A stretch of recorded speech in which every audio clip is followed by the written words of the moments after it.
दोस्तों स्वागत है पंकज जीएस स्टडी सेंटर में। दोस्तों अभी मेरा व्याकरण का सीरीज चल रहा है, ठीक है। तो व्याकरण का दोस्तों वो चलता रहेगा सीरीज, वो शाम को आएगा। लेकिन दोस्तों दोपहर का जो सीरीज दोस्तों आज शुरू कर रहे हैं दोस्तों।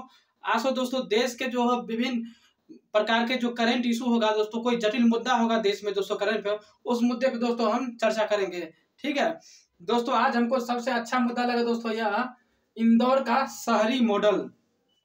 दोस्तों इसका चर्चा इसलिए दोस्तों कर रहे हैं क्योंकि पिछले सप्ताह दोस्तों इंदौर को लगातार फिर से छठी बार दोस्तों देश का सबसे साफ सुथरा शहर घोषित किया गया है। तो दोस्तों इसमें हम थोड़ा जानने की कोशिश करेंगे आखिर इंदौर में ऐसा क्या मॉडल अपनाया जाता है कि वहां का शहर लगातार 6 बार से दोस्तों पूरे देश में दोस्तों टॉप रैंक पे आता है स्वच्छता के मामले में। तो जानेंगे दोस्तों वहाँ क्या क्या दोस्तों स्टेप उठाया जाता है कि वहाँ के शहर जो सबसे टॉप पे आता है स्वच्छता के मामले में। और दोस्तों बिहार का जो शहर है दोस्तों पटना, वो सबसे नीचे रैंकिंग में आता है।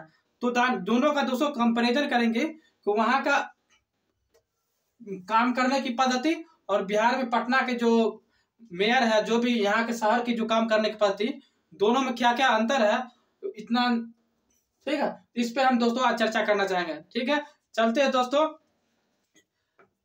चर्चा शुरू करते हैं, ठीक है। और दोस्तों इसी में दोस्तों और कुछ प्रकार है, जैसे कि ओडीएफ का नाम सुने होंगे, ओडीएफ प्लस, ठीक है। इसके बाद ओडीएफ प्लस दोस्तों इस सब का मतलब भी हम समझाएंगे कि ओडीएफ का मतलब क्या होता है, ओडीएफ प्लस का मतलब क्या होता है, ओडीएफ प्लस का मतलब क्या होता है, ठीक है।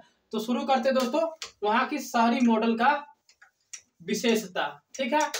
दोस्तों वहां का जो पहले इसकी शुरुआत कब से है दोस्तों आपको पता है 2014 में जब बीजेपी की सरकार आई दोस्तों, तो नए प्रधानमंत्री जी ने शुरू किया स्वच्छ भारत अभियान की शुरुआत किया था 2014 में। 2 अक्टूबर 2014 को गांधी जी की जयंती होता है दोस्तों 2 अक्टूबर को, उसी दिन दोस्तों शुरू किया स्वच्छ भारत अभियान।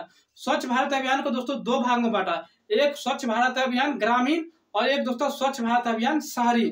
तो जो शहरी दोस्तों स्वच्छ भारत अभियान दोस्तों शहरी के अंतर्गत दोस्तों आता है। ये इस प्रकार की रैंकिंग शुरू की गई, ठीक है, शहरी के अंतर्गत है।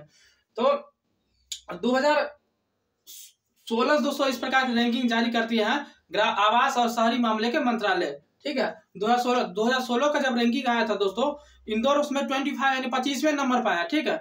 इसके बाद 1 साल के अंदर पता नहीं क्या ऐसा रणनीति अपनाए दोस्तों, 17, 18, 19, 20, 21, 22, अभी 23 का है दोस्तों, उसमें सब में दोस्तों इंदौर है लगातार जो है पहले स्थान पे बना हुआ है, ठीक है। तो जानेंगे दोस्तों कि ऐसा क्या वो मॉडल अपनी तकनीक अपनाता है जिसका लगातार 7 वर्षों से टॉप पे बना हुआ है स्वच्छता के मामले में इंदौर। तो पहला दोस्तों उसका कारण है दोस्तों कचरा प्रबंधन। कचरा प्रबंधन दोस्तों इंदौर का जो कचरा प्रबंधन है दोस्तों पटना के कचरा प्रबंधन से काफी अलग है दोस्तों। इंदौर में दोस्तों 2016 में जब रैंकिंग आया दोस्तों, तो वहां दोस्तों कचरा का प्रबंधन दोस्तों जैसे पटना में अभी होता है दोस्तों, उसी तरह से वहां भी होता था। कैसे होता दोस्तों, वहां मतलब नगर पालिका के लोग जाते थे दरवाजे पर और उसको बोलता था कि कचरा को गीला कचरा सूखा कचरा दोनों को अलग अलग कर दीजिए। तो वहां के लोग जो थे दोस्तों वो दोनों कचरा को अलग अलग नहीं कर पाते थे, एक ही मिला के दे दिया करते थे, ठीक है। तो इंदौर का वहां का जो नगर निगम था उसने इस नीति को क्या किया, बदलाव कर दिया। अब बोला अपने कर्मचारियों को दोस्तों बताया कि वहां के जो लोग दे रहा है गीला कचरा सूखा कचरा दोस्तों एक ही में दे रहा है, उसको देने दीजिए। उसने कर्मचारी को बोला कि आप जो है गीला कचरा और सूखा कचरा दोनों को अलग अलग कर लीजिए और लोगों को बताइए कि गीला कचरा को किस तरह अलग करना है और सूखा कचरा को किस तरह अलग करना है, ठीक है। लोगों को बताइए, इसके बाद फिर हम लोगों से यह काम करवाएंगे। तो वहां के नगर निगम कर्मचारी दोस्तों उसने क्या किया, खुद ही दोस्तों 1 महीना 2 महीना खुद ही दरवाजे पे गया और जो व्यक्ति कचरा देता था उसके सामने दोस्तों बताते थे कि देखो गीला कचरा ये हो गया, इसके लिए कौन सा डब्बा में डालना है, सूखा कचरा ये होगा, इसके लिए कौन सा डब्बे में डालना है यानी डस्टबिन में डालना है। तो उसको बताया, 1 महीना दोस्तों उसने ट्रेनिंग दिया। तो वहां के लोग दोस्तों इस करना सीख गए, गीला कचरा को किस डिब्बे में रखना, सूखा कचरा किस डिब्बे में रखना है। दोस्तों 1 महीना के बाद दोस्तों वहां के लोग खुद दोस्तों गीला कचरा सूखा कचरा को अलग अलग डिब्बा में करना सीख गए। दोस्तों आपको पता बहुत कम पता होता है दोस्तों, पढ़े लिखे लोग हैं फिर भी उसको नहीं पता है दोस्तों गीला कचरा किस डस्टबिन में रखा जाना है, सूखा कचरा किस में रखा जाना है। और जो बायोमेडिकल जो कचरा है उसको कहाँ रखना है, ठीक है, उसके बारे में थोड़ा बता देते हैं दोस्तों। दोस्तों एक होता है डस्टबिन, 3 प्रकार का होता है। गीला कचरा, इसके बाद होगा सूखा कचरा,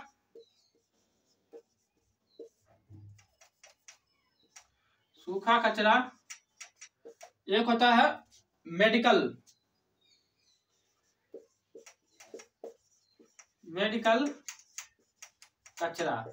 दोस्तों गीला कचरा के लिए ग्रीन डस्टबिन का यूज किया जाता है, गौ से गीला, गौ से ग्रीन। तो गीला कचरा दोस्तों ग्रीन हो गया, ग्रीन मतलब हरा, हरा डस्टबिन, ग्रीन डस्टबिन। गीला कचरा को दोस्तों कहाँ रखना है, ग्रीन डस्टबिन में रखना है, ठीक है।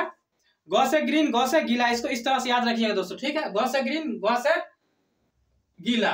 तो गीला कचरा कहाँ रखना है दोस्तों, ग्रीन डस्टबिन। आपको गीला कचरा में क्या होगा, रसोई का दोस्तों हो गया, सब्जी का छिलका हो गया, सड़े गले फल हो गया दोस्तों, इसके बाद और भी सब्जी का जो अपशिष्ट बच जाता है दोस्तों, गीला कचरा में वही सब आ जाता है, ठीक है।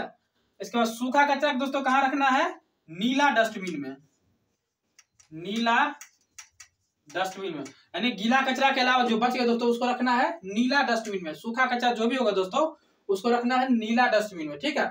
इसका मेडिकल कचरा जो होता है दोस्तों उसके लिए दोस्तों या तो रेड डस्टबिन होता है या तो येलो डस्टबिन यानी पीला डस्टबिन, या तो लाल नहीं तो पीला डस्टबिन होता है गीला मेडिकल कचरा के लिए। मेडिकल कचरा में होगा पीपी किट हो गया दोस्तों, सिरिंज हो गया, एक्सपायरी दवा हो गया, सैनिटरी नैपकिन हो गया, ये सब के दोस्तों मेडिकल कचरा जब मेडिकल में जाएंगे दोस्तों वहां या तो रेड रहता है नहीं तो येलो रहता है डस्टबिन, ठीक है।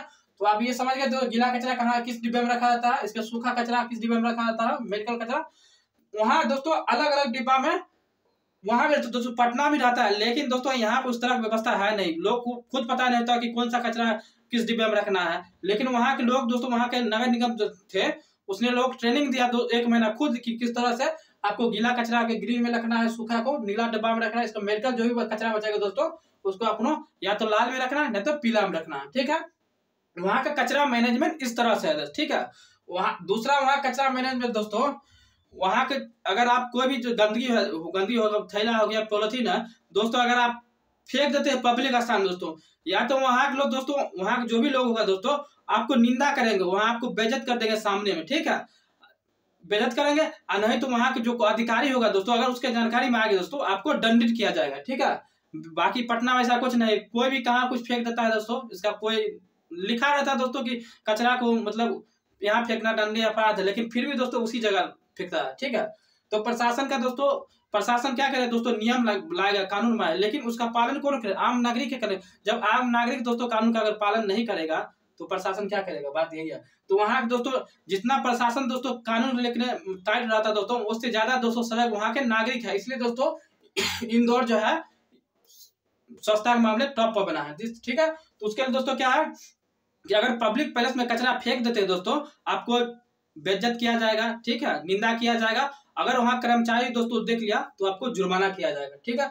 ये वहाँ का मॉडल है कचरा का, ठीक है। और तीसरा दोस्तों जो वहाँ का कचरा का दोस्तों और मॉडल है दोस्तों कि वहाँ के जो भी दोस्तों कचरा जो घर से निकलता है दोस्तों उसको अलग डिब्बा में पहले ही नगर पालिका दोस्तों अलग अलग डिब्बा में रख लेता है। इसके बाद वहाँ अपशिष्ट कचरा अपशिष्ट निपटान केंद्र होता है दोस्तों, कचरा अपशिष्ट निपटान जाके और वहाँ दोस्तों डाल दिया जाता है, क्योंकि अलग वहाँ करने की जरूरत नहीं होता, क्योंकि घर से जो कचरा लोग देते हैं दोस्तों वही अलग अलग करके अपने गाड़ी में दोस्तों वहाँ नगर पालिका, इंदौर नगर पालिका रख लेते हैं। तो वहाँ दोस्तों अलग करने की कोई जरूरत नहीं होती है। गीला कचरा जाएगा गीला वाला टैंक में जाएगा, सूखा कचरा सूखा वाला टैंक में जाएगा, ठीक है, मेडिकल वाला मेडिकल में चल जाएगा। तो जो कचरा है दोस्तों उस कचरा क्या होता है सीएनजी गैस में परिवर्तन कर दिया जाता है, ठीक है। और वही सीएनजी गैस दोस्तों इंदौर में जितना गाड़ी दोस्तों वहाँ डीजल पे एक भी गाड़ी अभी इंदौर में नहीं चलता है, सारा का सारा सीएनजी पे चलता है। उसी सीएनजी गैस से दोस्तों घरों में रसोई खाना बनाने के यूज किया जाता है, बल्ब में यूज किया जाता है। इंदौर शहर के दोस्तों और खासियत दोस्तों कि वहाँ जीवाश्म ईंधन पर जो बिजली बनता है दोस्तों बहुत कम बनता है, बहुत कम जरूरत यूज करता है। बाकी जो सारा सारा दोस्तों सीएनजी गैस यूज करता है। और क्या करता है दोस्तों, इससे जो ऊर्जा बनता है दोस्तों कार्बन क्रेडिट बना लेता है। कार्बन क्रेडिट थोड़ा दोस्तों वहाँ के जो नगर पालिका दोस्तों मेयर होता है दोस्तों वह कार्बन मार्केट में बेच देता है कार्बन क्रेडिट, उससे जो पैसा आता है दोस्तों और भी एक्टिविटी में, यहाँ के शहर के विकास के लिए दोस्तों यूज किया जाता है। ठीक है, तो इस तरह से वहाँ का कचरा मैनेजमेंट होता है। ठीक है, लेकिन पटना में दोस्तों क्या होता है, कचरा का ठीक से निपटान होता नहीं। घर से यहाँ कचरा लेके जाएगा और कहूँ सब शहर का सबसे बाहरी वाला होता है इलाका दोस्तों, वहाँ पर उसी तरह डंप कर दिया जाएगा। ठीक है, और नहीं तो उसमें आग लगा दिया जाता है। इसलिए पटना के बाहर में बहुत सारा कुछ कूड़े का ढेर देखिए। दिल्ली में चल जाएगा दोस्तों, ओखला में बड़ा बड़ा कूड़े का ढेर देखने को मिलेगा। देखिए इंदौर में ऐसा है नहीं। वहाँ क्या कचरे क्या किया था, सीएनजी गैस में परिवर्तन करके और बिजली बना के दोस्तों यूज किया जाता है। ठीक है, तो कचरा निपटान दोस्तों वहाँ इस प्रकार का व्यवस्था होता है। दूसरा है दोस्तों वहाँ का शौचालय व्यवस्था दोस्तों। ठीक है, वहाँ का देख लीजिए शौचालय व्यवस्था किस प्रकार है दोस्तों। इंदौर में जो है हर 200 मीटर पे, कितने 200 मीटर दोस्तों शौचालय की व्यवस्था होता है, पब्लिक टॉयलेट्स की व्यवस्था होती है 200 मीटर पर। कितना होता है दोस्तों, 200 मीटर पर शौचालय होता है।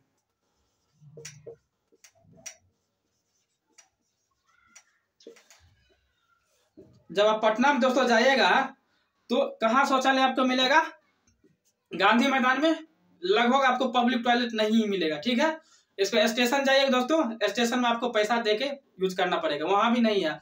शहर में बहुत कम जगह दोस्तों आपको मिलेगा आपको पब्लिक टॉयलेट। ठीक है, वो ऐसा टॉयलेट मिलेगा, अगर एक बार आप चल जाएंगे पब्लिक टॉयलेट दोस्तों तो फिर 2 दिन आप खाना नहीं खा सकते, इस तरह गंदगी होता है। आप पटना में दोस्तों रिवर फ्रंट प्रोजेक्ट चला दोस्तों, उसमें ठीक ठाक बनाया गया है, निर्माण किया गया दोस्तों, वहां पे टॉयलेट है लेकिन उसमें आप जा नहीं सकते, इतना गंदगी होता है दोस्तों कि मत पूछिए। ठीक है, वहां 200 मीटर शौचालय होता है, मतलब उससे शौचालय दोस्तों उसका पब्लिक मतलब प्रॉपर तरीका दोस्तों हर दिन दोस्तों साफ किया जाता है वहां के शौचालय। ठीक है, लेकिन पटना में ऐसा कोई व्यवस्था नहीं है। वहां पे दोस्तों कर्मचारी जो होता है नगर निगम को 3 शिफ्टों में काम करती है, जबकि पटना में कितना होता है, 1 शिफ्ट में। सुबह का 1 शिफ्ट होता है, 2 भी 4-5 घंटे का होता है शिफ्ट, हर एक कर्मचारी काम करके अपना निकल जाता है। लेकिन वहां दोस्तों कर्मचारी जो होता है वहां 3 शिफ्टों में काम करती है, सुबह काम करता है, दोपहर काम करता है, इसका शाम, इसके बाद नाइट भी दोस्तों, दोपहर का छोड़ दीजिए, सुबह शाम और नाइट 3 शिफ्टों में वहां का कर्मचारी दोस्तों काम करता है। वहां का ये सफाई मॉडल हो गया। ठीक है, इसके बाद दोस्तों हो गया, अब इसमें दोस्तों एक और कंसेप्ट आता है दोस्तों ओडीएफ।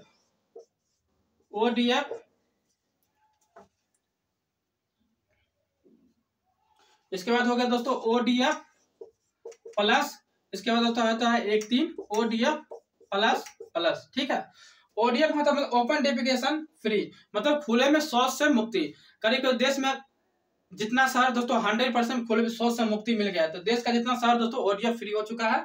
इसका ओडीएफ प्लस होता है दोस्तों पब्लिक टॉयलेट्स। ठीक है, पब्लिक टॉयलेट्स का जो है ठीक से फंक्शनिंग है कि नहीं है। जिस शहर में दोस्तों ओडीएफ होगा यानी खुले में शौच से मुक्ति होगा और पब्लिक टॉयलेट्स का प्रॉपर दोस्तों फंक्शनिंग होगा, चालू होगा दोस्तों, उसी को दोस्तों बोला जाता है ओडीएफ प्लस। ठीक है, ओडीएफ प्लस का मतलब यही होता है कि पब्लिक टॉयलेट का फंक्शनिंग होना चाहिए, चालू होना चाहिए, पब्लिक टॉयलेट से बेहतर तरीका साफ सफाई होना चाहिए। तो ओडीएफ खुले में शौच से मुक्ति होना चाहिए, या इसके बाद ओडीएफ प्लस के लिए आपको क्या चाहिए, पब्लिक टॉयलेट को साफ सुथरा बेहतर होना चाहिए, फंक्शन चालू होना चाहिए। ठीक है, इसको ओडीएफ प्लस का मतलब होता है कि शौचालय से जो कचरा निकलता है दोस्तों, ये गीला अपशिष्ट जो भी निकलता है दोस्तों, उसका सही तरह से निपटान होना चाहिए, ना कि घर से मतलब शौचालय जो भी कचरा निकलता है दोस्तों उसको यत्र तत्र मतलब नहीं उसको निपटान करना है, प्रॉपर तरीका से अच्छे तरह से इसका निपटान होना चाहिए। ठीक है, तो जो इस प्रकार की व्यवस्था करे उसको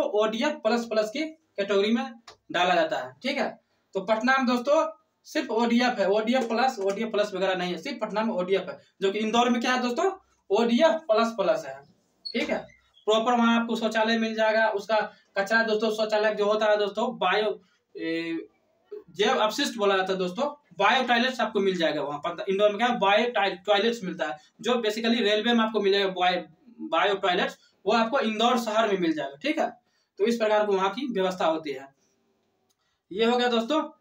इसके बाद दोस्तों वहां की जो है सुरक्षा व्यवस्था, पूरा शहर दोस्तों सीसीटीवी से एकदम लैस होता है दोस्तों, क्योंकि पैसा कमी है ना। इंदौर नगर निगम दोस्तों ग्रीन बॉन्ड जारी करता है। ठीक है, ग्रीन बॉन्ड से पैसा जुटा के दोस्तों, और इसके बाद दोस्तों सीसीटीवी पूरा एकदम लगा रहता है। सी बॉक्स हो गया, 1 स्टॉप सेंटर होता है महिलाओं की हेल्प के लिए। ठीक है, पूरा एकदम रहता है, तो वहाँ सुरक्षा की सब बहुत ही मजबूत अच्छा शहर है, साफ सफाई पूरा है, इसके बाद दोस्तों आपका पीने के पानी की व्यवस्था काफी वहाँ की बेहतर व्यवस्था होती है। मतलब जगह जगह दोस्तों आपको जल साफ सुथरा के लिए आपको प्लांट, पानी सफाई दोस्तों प्लांट मिलेगा वहाँ, ठीक है। जो कि पटना आपको निजी तौर पे मिलेगा, लेकिन सार्वजनिक स्थान पे आपको ये नहीं देखने को मिलेगा, ठीक है। ये यहाँ की व्यवस्था हो गया, ठीक है। इसके बाद आपका जो वहाँ का जो है एक और व्यवस्था अच्छा है शहर का, कि जैसे पटना में दोस्तों क्या जब कोई निर्माण कार्य होता है या घर बिल्डिंग बनता है दोस्तों, तो दिन में होता है, वैसे खुला कोई ढका नहीं जाता, तो कोई ढका नहीं जाता है जो भी निर्माण कार्य होता है दोस्तों। वहाँ क्या होता है दोस्तों, निर्माण कार्य का जो भी सामान दोस्तों होता है दोस्तों, कोशिश किया जाता है उसको, उस सामान को, गाड़ी को दोस्तों रात में एंट्री कराया जाए उस शहर में, ठीक है, रात में। दिन में बहुत कम उम्मीद किया जाता है। अगर दिन में कोई निर्माण कार्य जैसे ईंट हो गया, पत्थर हो गया, गिट्टी हो गया, बालू हो गया, सीमेंट या छड़ को ले जाना है, तो उसको तो ढक के ले जाना है, उस गाड़ी को ढक के ले जाना है, वैसे खुले में लेके नहीं जाना, ठीक है। इसके बाद ये होगा, इसके बाद निर्माण कार्य जो जहां भी हो रहा है दोस्तों, उसको ग्रीन कपड़ा से दोस्तों उस निर्माण कार्य को पूरा ढकना होता है, ठीक है। उससे जो भी धूल वगैरह निकलना दोस्तों, उसको बाहर इसे हवा में खुले में नहीं छोड़ देना होता है। तो उस प्रकार का निर्माण कार्य वहाँ इस प्रकार का व्यवस्था होता है, ठीक है। तो इंदौर का दोस्तों इस प्रकार का पूरा। इसके बाद दोस्तों शहर में जो होता है दोस्तों, बीच वाला जैसे ये रोड हो गया, ठीक है, इधर भी रोड हो गया, बीच वाला जो स्थान होता है दोस्तों पोल, उसमें दोस्तों पूरा एकदम मियावाकी पद्धति आपको होगा। वनारोपण दोस्तों एक जापानी मॉडल होता है मियावाकी पद्धति, उस पद्धति दोस्तों शहर के दोनों और बीचों बीच दोस्तों होता है पौधारोपण किया जाता है, वृक्षों का रोपण किया जाता है, अच्छा अच्छा फूलों का पौधा लगाया जाता है, और जो भी ऑक्सीजन देने वाला प्लांट होता है दोस्तों, उस पौधे को लगाया जाता है, मियावाकी पद्धति से यूज किया जाता है इंदौर में, ठीक है। इस प्रकार का वहाँ व्यवस्था होता है वनारोपण के। जल निकासी का अच्छा व्यवस्था है, ठीक है। इसके बाद हो गया आपको कचरा प्रबंधन हो गया, पानी निकासी हो गया, शौचालय हो गया, ठीक है। बस इस प्रकार का वहाँ का मॉडल होता है, शहरी मॉडल, जबकि पटना इस प्रकार के मॉडल लाने में पूरी तरह से फेल है दोस्तों, ठीक है। इंदौर के सामने कुछ में, इंदौर का दोस्तों 7 स्टार रेटिंग मिला हुआ है। कितना? 7 स्टार रेटिंग। 7 स्टार रेटिंग में मात्र देश के 3 शहर है। कौन कौन है? पहला स्थान पे इंदौर है, दूसरा पे दोस्तों सूरत है, तीसरा पे नवी मुंबई है, ठीक है, 7 स्टार। इसके बाद दोस्तों होता है 5 स्टार, इसके बाद होता है 3 स्टार। तो पटना दोस्तों 3 स्टार में भी इसको दर्जा नहीं मिला हुआ पटना के। पटना की गंदगी स्थिति बहुत ही खराब, आइए तब कभी देख लीजिएगा, गंदगी का सबसे नीचे लेवल पर होता है पटना की स्थिति, ठीक है। इन सब कारणों दोस्तों आज इंदौर जो है लगातार दोस्तों साफ सफाई के मामले में नंबर 1 है दोस्तों। देखिए दोस्तों, यूरोपीय देश है वर्ल्ड बैंक दोस्तों, या पश्चिमी देश हो गया दोस्तों, उसने विकसित का पैमाना क्या माना जानते हैं दोस्तों? उसने विकसित का माना है, पैमाना माना दोस्तों, पीने के पानी की व्यवस्था किस प्रकार है। विकसित देश के पैमाने में दोस्तों वर्ल्ड बैंक हो, यूरोपीय देश है, पश्चिमी देश जो हो गया दोस्तों, यूरोपीय देश बोलिए या पश्चिमी देश जो भी बोलिए दोस्तों, उसने विकसित देश का पैमाने में क्या माना दोस्तों, कि आम लोगों के पास पीने की पानी की व्यवस्था किस प्रकार है, इसको पैमाने में माने हैं, ठीक है। इसके बाद पब्लिक ट्रांसपोर्ट की व्यवस्था किस प्रकार है, पब्लिक ट्रांसपोर्ट जैसे रेलवे हो गया किस प्रकार की व्यवस्था है दोस्तों, इसके बाद बस की व्यवस्था किस प्रकार है, ट्रक की, मतलब पब्लिक ट्रांसपोर्ट की व्यवस्था किस प्रकार है, ठीक है, दूसरा इसको पैमाना माना है। तीसरा पब्लिक दोस्तों, पब्लिक हेल्थ केयर कैसा है, यानी सरकार द्वारा स्वास्थ्य की मुहैया करा हेल्थ की, वह स्वास्थ्य की सरकारी हॉस्पिटल किस प्रकार व्यवस्था है, क्या गरीब से गरीब आदमी को आसानी क्वालिटी गुणवत्तापूर्ण दोस्तों इलाज हो पाता है, इसको पैमाना माना है। न कि दोस्तों आप मेट्रो ला दीजिए या वंदे भारत चला दीजिए दोस्तों, इसको पैमाना नहीं माना दोस्तों, ठीक है। तो आपकी पब्लिक टॉयलेट पब्लिक साफ सफाई के साथ दोस्तों इस पर भी डिपेंड करता है, इस सबको पैमाने माना। इसके बाद सरकार द्वारा जो शिक्षा दी जा रही दोस्तों, वो शिक्षा कितनी मतलब गुणवत्तापूर्ण है, इसको माना पैमाने पर, विकसित के पैमाने में माना जाता है, ठीक है। तो इन सब आधारों दोस्तों वर्ल्ड बैंक हो या यूरोपीय देश दोस्तों, विकसित के पैमाने इस सब को माना है कि पब्लिक ट्रांसपोर्ट कैसा है, पब्लिक हेल्थ कैसा है दोस्तों, इसके बाद पब्लिक पानी की व्यवस्था किस प्रकार है दोस्तों, इस सब को मान के आप विकसित पैमाने पर माना जाता है। इसके बाद शौचालय की व्यवस्था किस प्रकार है, इन सब को माना जाता है। तो हमारे देश में देख लीजिए किस प्रकार की इंदौर का एक व्यवस्था देख लीजिए, एक पटना का देख लीजिए, आपको यहीं से अंदाजा लग सकता है, ठीक है। तो ये थोड़ा सा दोस्तों मेरा प्रस्तुति रहा, थोड़ा सा सच रहा। आप हमें कमेंट करके बताइए मेरा किया गया प्रयास आपको कैसा लग रहा है, ताकि अगले बार से हम सुधार करके फिर से नए तरीके से आपको प्रस्तुत करें, ठीक है। धन्यवाद। अगर दोस्तों अच्छा लगा इस चैनल को सब्सक्राइब कर दीजिएगा, लाइक और शेयर करना नहीं भूलिएगा। धन्यवाद।